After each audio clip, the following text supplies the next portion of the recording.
साहब आराम से लड़की है, तुम कानून को उसका काम मत सिखाओ। लेकिन साहब वरना क्या बकवास है ये। मैडम वो मैं पहचान नहीं पाया। अगर मैं डीएम नहीं होती तो क्या तब भी आपको किसी लड़की को धक्का देने का हक था? नोटबुक देखो, सब डिटेल है, हम कहाँ रहे हैं। गर्मी का दिन था। दोपहर के करीब 2 बजे का समय। जिले के मुख्य बाजार में अचानक अफरा तफरी मच गई थी। एक बड़ी चोरी की खबर आई थी। पुलिस पूरे इलाके को खाली करवा रही थी। इंस्पेक्टर अजय सिंह बहुत गुस्से में था। ओए पीछे हटो, कोई भी यहाँ खड़ा नहीं रहेगा। सब लोग पीछे हटो, कोई भी यहाँ खड़ा नहीं रहेगा। वो जोर से चिल्लाया। भीड़ धीरे धीरे पीछे हट रही थी। तभी एक साधारण कपड़ों में लड़की आगे बढ़ी। उसने साधारण सलवार सूट पहन रखा था। चेहरे पर कोई मेकअप नहीं, हाथ में एक फाइल थी। वो शांत आवाज में बोली, इंस्पेक्टर साहब जरा सुनिए। अजय सिंह ने बिना देखे ही गुस्से में कहा, मैडम जरा पीछे हटो, ये कोई तमाशा देखने की जगह नहीं है। लड़की फिर बोली, इंस्पेक्टर साहब मुझे आपसे जरूरी बात करनी है। मुझे आपसे जरूरी बात करनी है। अब इंस्पेक्टर का गुस्सा और बढ़ गया। समझ में नहीं आता क्या? हटो यहां से। समझ में नहीं आता क्या? पीछे हटो यहाँ से। और उसने लड़की को जोर से धक्का दे दिया। लड़की लड़खड़ा कर नीचे गिर गई। पूरी भीड़ एकदम चुप हो गई। किसी को समझ नहीं आया कि क्या हुआ। एक बूढ़ा आदमी धीरे से बोला, साहब आराम से लड़की है।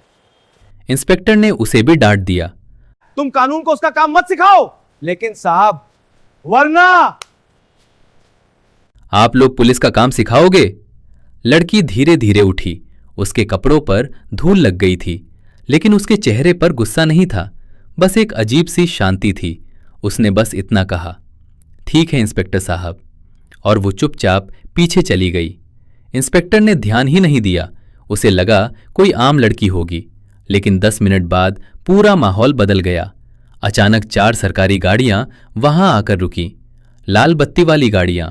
पुलिस वाले तुरंत सावधान हो गए। एक अधिकारी भागते हुए आया, साहब डीएम मैडम आने वाली हैं। इंस्पेक्टर तुरंत अपनी वर्दी ठीक करने लगा। सब लाइन में खड़े हो जाओ।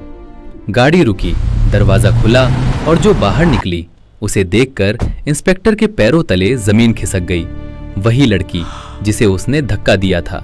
अब वो सनग्लास लगाकर पूरे कॉन्फिडेंस के साथ बाहर आई। सभी अधिकारी एक साथ बोले, good afternoon DM madam. Inspector का चेहरा सफेद पड़ गया। उसके हाथ कांपने लगे। डीएम मैडम उसकी तरफ आई। कुछ सेकंड तक उसे देखती रही, फिर शांत आवाज में बोली, इंस्पेक्टर अजय सिंह। जी मैडम। उसकी आवाज कांप रही थी। डीएम बोली, अभी 10 मिनट पहले आपने एक लड़की को धक्का दिया था, याद है? इंस्पेक्टर के पास कोई जवाब नहीं था। मैडम वो मैं पहचान नहीं पाया। डीएम ने बीच में ही रोक दिया और कहा, अगर मैं डीएम नहीं होती तो क्या तब भी आपको किसी लड़की को धक्का देने का हक था? पूरा इलाका खामोश हो गया। किसी की हिम्मत नहीं थी बोलने की। इंस्पेक्टर का सिर झुक गया।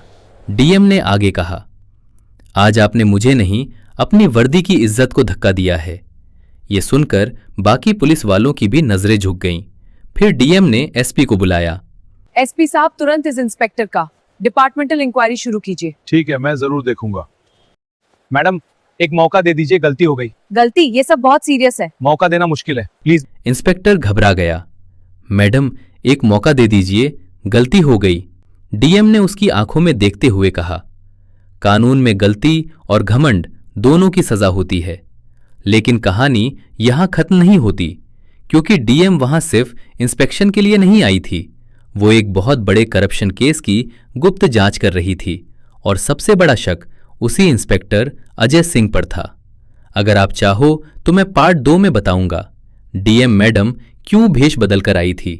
इंस्पेक्टर का असली सच, एक ऐसा राज जिससे पूरा थाना हिल गया।